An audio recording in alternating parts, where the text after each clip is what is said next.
হয়েছে 8%, বৌদ্ধ এত পার্সেন্ট ছিল এত পার্সেন্ট, বা আমার পাহাড়ে এত পার্সেন্ট ছিল এত পার্সেন্ট কমে গেছে। আমি সাবধান করতে যাচ্ছি, এই সংখ্যালঘু নেতাদের কথা যদি আপনারা শুনেন, আমার সংখ্যালঘু ভাইদেরকে আমি বলছি, আপনারা যদি তাদের উস্কানিতে পা দেন, তাহলে এখন তো 8% আছি, আগামীতে এটা শূন্যের কোথায় নেমে আসবে। শূন্যের কোথায় নামিয়ে আনার জন্য ভারত আমাদেরকে ব্যবহার করছে। হয়তোবা আপনারা অনেকে বলবেন ভারতের এখানে হাত কি, ভারত কিভাবে এখানে কাজ করছে, আপনাদের মনে প্রশ্ন জাগতে পারে। আমি একজন সংখ্যালঘু, হাসিনার দেওয়া উপজাতি আমি, কিন্তু আমি উপজাতি নয়, আমি বাংলাদেশি। আজকে আমাকে উপজাতি বললে আপনারা চিনেন, কিন্তু আমি যখন চাক বলি আপনারা আমাকে চিনেন না। আজকে বাংলাদেশে আমরা 6,000 আছি, আগামীতে এই 6,000 বাংলাদেশে থাকবো না যদি আমরা সেই মোদির ইশারায়, ইস্কনের ইশারায় আমরা যদি তাদের কোন কথা মতো চলি।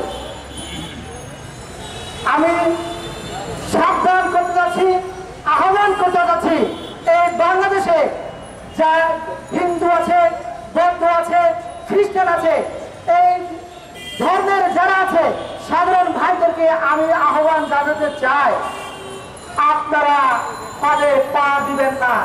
আমরা যদি পদে পা দেই তাহলে বাংলাদেশ থেকে আমরা নিশ্চিন্ন হয়ে যাব। আপনারা দেখেছেন কিনা এই 2024-এর বিপ্লবের সরকারের সময় আমার জন্ম হয়েছে আজকে 28 বছর। এই 28 বছরের জীবনে মন্দির পাহারা দিতে কোন হুজুরকে দেখিনি, আমি কোন শিবিরের নেতাকে দেখিনি, কিন্তু ওই 2024-এ আমি দেখেছি যে আমার মুসলমান ভাইরা বৌদ্ধ মন্দির কিভাবে পাহারা দিয়েছে, মন্দির কিভাবে হিন্দু মন্দির কিভাবে পাহারা দিয়েছে, আমি এটা দেখেছি। এটা কি আমাদের বাংলাদেশের জন্য, সম্প্রীতির বাংলাদেশ বলার জন্য কি যথেষ্ট নয় কিনা আপনাদের কাছে জিজ্ঞাসা। তারপরে ভারতের মিডিয়া আমাদের বাংলাদেশকে নিয়ে নানা প্রপাগান্ডা ছড়িয়ে বেড়াচ্ছে। বাংলাদেশ নাকি অসাম্প্রদায়িক, বাংলাদেশে হাসিনা না থাকলে নাকি সংখ্যালঘু হিন্দু, বৌদ্ধ, খ্রিস্টান ভাইয়েরা তাদের অস্তিত্ব বাংলাদেশে থাকবে না। আমি জামাতের ভাইদেরকে অনুরোধ করতে চাই, শিবিরের ভাইদেরকে অনুরোধ করতে চাই, কিছুক্ষণ আগে আমার এক বক্তা বলে গেছে বাংলাদেশের 90% মুসলমান। এই 90% মুসলমানের কাছে আমার আহ্বান থাকবে, আপনারা দেখিয়ে দেন এই বাংলাদেশের মানচিত্রে একমাত্র মুসলমানরাই ভিন্ন ধর্মাবলম্বী ভাইদেরকে বুকে আগলে নিয়ে নিরাপত্তা দিয়ে রেখেছে। এটার উজ্জ্বল দৃষ্টান্ত বাংলাদেশ ছাড়া পৃথিবীতে অন্য কোনো দেশ নাই। এটা আপনারা দেখিয়ে দেন, আপনাদের কাছে এটাই আমার আহ্বান থাকবে। তাহলে আজকে কে হিন্দু মারা গেল, কে মুসলমান মারা গেল, এই বিচার বিশ্লেষণে আমাদেরকে সমাবেশ করতে হবে না।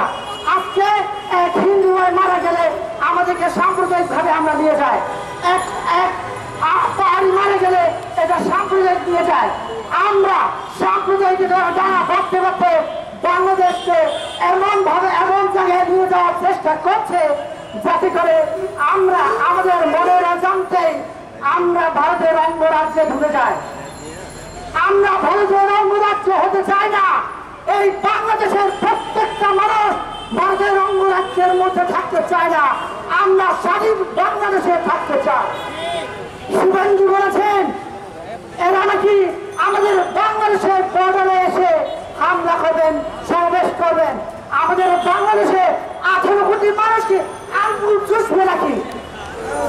আপনারা বলেন আমরা কি আঙ্গুল চুষবো? আপনাদেরকে আমরা দেখে দেব। আপনাদের 7 সিস্টার আমাদের হাতের ইশারায় থাকবে। আপনারা যদি বেশি বাহানা করেন তাহলে আমাদের বাংলাদেশের 18 কোটি মানুষ অস্ত্র ধরে রাখবে না। একটা যদি আমরা ভারত মুখে ভারতের দিকে অগ্রসর হই তাহলে আপনাদের অবস্থা কি হবে আপনারা চিন্তা করে দেখুন।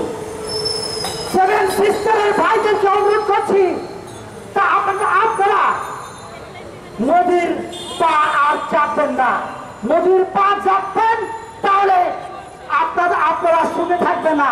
সুখে থাকতে চাইলে আপনারা বাংলাদেশের পাশে এসে দাঁড়ান, বাংলাদেশের নাগরিকের পাশে এসে দাঁড়ান। তাহলে আপনাদের জিডিপি থেকে শুরু করে সামাজিক, অর্থনৈতিক, রাজনৈতিক প্রত্যেকটা জায়গায় আপনাদের মুক্তি মিলবে। অন্যথায় আপনাদের মুক্তি নাই। মুক্তি চাইলে আমাদের বাংলাদেশের পাশে দাঁড়ান। আমরা শুভেন্দুকে হুঁশিয়ারি দিয়ে বলছি, আমরা এখনো মরে যাইনি, আমরা বেঁচে আছি, আমরা বেঁচে আছি। বাংলাদেশের দিকে চোখ তুলে তাকাবো, ওই চোখ আমরা উপড়ে ফেলবো, আমরা উপড়ে ফেলবো। নদীর ইশারায় চলিও না ভাই। আবার বাংলাদেশে সংখ্যালঘু নেতাদের বলছি, আজও আপনারা বলছেন ইসকন হত্যা করেনি সাইফুল ভাইকে। কে হত্যা করেছে তাহলে? আমার বাংলাদেশে মিডিয়া ভাইরা বলছে, অনেক মিডিয়াতে আমি দেখতে পাচ্ছি সাইফুল ইসলাম ভাইকে নাকি ইসকন হত্যা করেনি। কে হত্যা করেছে তাহলে? আপনারা বলেন কে হত্যা করেছে? স্পষ্ট ভাবে আপনারা মিডিয়ায় বলবেন, লেখালেখি করবেন, সাইফুল ইসলামকে হত্যা করেছে ভারতের মোদির ইশারায় ইসকন হত্যা করেছে। এটা আপনারা স্পষ্ট ভাবে লিখবেন, কোন টাল বাহানা করে কোন হেডিং দিয়ে আপনারা লেখালেখি করবেন না। আপনাদের কাছে অনুরোধ থাকবে এটাই। ধন্যবাদ।